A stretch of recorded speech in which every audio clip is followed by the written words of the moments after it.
আসসালামু আলাইকুম রহমতুল্লাহি আবরাকাত।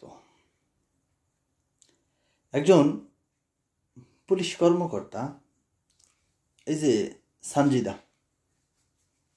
এই যে ভদ্র মহিলা সানজিদা, ওনার অপকর্মের শেষ নাই, ওনার অপকর্মের শেষ নাই। 2 দিন আগে ওনাকে সামরিক বরখাস্ত করা হয়েছে, সামরিক বরখাস্ত করা হয়েছে। ওনার হাজব্যান্ড সে রাষ্ট্রপতির আন্ডারে কাজ করে, রাষ্ট্রপতির আন্ডারে। কয়েকদিন আগে ওনার হাজব্যান্ড এবং ওনার প্রেমিকাকে একসাথে, মানে ওনার প্রেমিক, এই সানজিদার প্রেমিক এবং ওনার হাজব্যান্ড মারামারি হয়েছিল হসপিটালে। হাতে নাতে ধরছিল ওনার হাজব্যান্ড, এবং কি আরও অনেকের সাথে ওনার নষ্টামির অবৈধ সম্পর্ক আছে। ওসি এই যে ডিবি হারুন, ওনার সাথে এই সানজিদার খুব ঘনিষ্ঠ সম্পর্ক। তো নিউজগুলো আপনার অবশ্যই দেখেন, সোশ্যাল মিডিয়াতে অবশ্যই আছে, খবরে আছে, দেখেন। বাস্তব চিত্র, অবাস্তবের কিছু না। তো এখন আমি বলতে চাই যে একজন খারাপ মহিলা পুলিশ প্রশাসনে কিভাবে থাকে? পুলিশ প্রশাসনের কি ইজ্জত বলতে নাই? যে একটা মহিলা সে নষ্টামি করছে, সে বারবার এসব কাজে লিপ্ত হচ্ছে, সে এই জাতিকে কি শিক্ষা দিবে? এই জাতিকে সে কি বিচার করবে?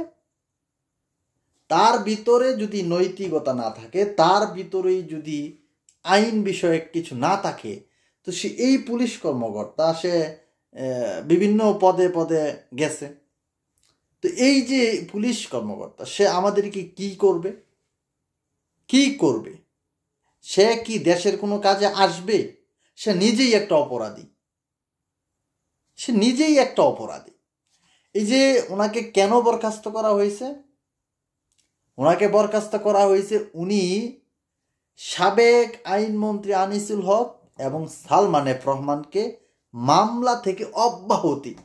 একটা জিনিস চিন্তা করেন যে এই মহিলার ক্ষমতা কতটুকু, যে উনি মামলা থেকে অব্যাহতি দিতে যাচ্ছে সাবেক আইনমন্ত্রী আনিসুল হক এবং সালমান এফ রহমান। আবার এই মেয়ের ওই যে সেনাবাহিনীর জিয়াউল হক নাকি, ওনার সাথে আবার খুব ঘনিষ্ঠ সম্পর্ক আছে। এই কারণে ওনাকে সামরিক বরখাস্ত করা হয়েছে। সামরিক বরখাস্ত কেন? আমি 10 টাকা চুরি করলে আমারে দিয়ে দিবেন অকরে জায়গা মতন, আর কেউ পুলিশে চাকরি করব, কেউ রাষ্ট্রীয় চাকরি কইরা অপরাধ করলে তারে সামরিক বরখাস্ত, আবার সে ভাতা পাইব, এইটা পাইব, সেইটা পাইব। এই আইন কেন? এই আইনটা কেন আমি একটু জানতে চাই। আমি একটা নাগরিক এই দেশের। বলবেন, যারা আমার ভিডিওটা দেখবেন শেয়ার করবেন এবং বলবেন এটা কেমন আইন। যারা আইন নিয়ে কাজ করবে, যারা রাষ্ট্রের সরকারি কর্মচারী, তারা ভুল করলে যেন ডাবল শাস্তি হয়, তাহলে তারাও ঠিক থাকবে, আমরাও ঠিক থাকতে পারবো। তারাও আমাদেরকে অপরাধ করতে দিবে না। তাদের শাস্তি না হওয়ার কারণে তারাও অপরাধ করে, আমাদেরকে অপরাধ করার সুযোগ করে দেয়। যার জন্য এই আমার সোনার বাংলার আইন সিস্টেমটা ঠিক হয় না, অপরাধ কমে না। এরকম একটা খারাপ মহিলা কিভাবে পুলিশ বিভাগে থাকে, কিভাবে একটা রাষ্ট্রের গুরুত্বপূর্ণ ইয়াতে থাকে, কিভাবে? ওইটাই আমার প্রশ্ন। তার এই যে অভিযোগ বলতে না, তার এই ভিডিওগুলো তো ভাইরাল হয়েছে সোশ্যাল মিডিয়াতে।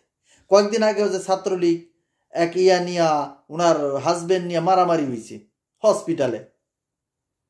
এসব বিষয় তো একেবারেই খোলামেলা, এটা তো ব্যক্তিগত কোনো ইয়া ছিল না। তারপরও কেন এই মহিলা এই পুলিশের চাকরিতে আছে? এটাই আমার প্রশ্ন। এগুলো যদি বন্ধ না করতে পারে রাষ্ট্র, তাহলে দিন দিন আমাদের যেই অপরাধ, এটা কখনোই কমবে না, দিন দিন আরো বাড়বে। সুতরাং আমি মনে করি যারা রাষ্ট্রীয় কর্মচারী আছে তাদের বিচার হতে হবে ডাবল। বাকিটা আপনারা বলবেন। ভালো থাকবেন, সুস্থ থাকবেন, শুভকামনা।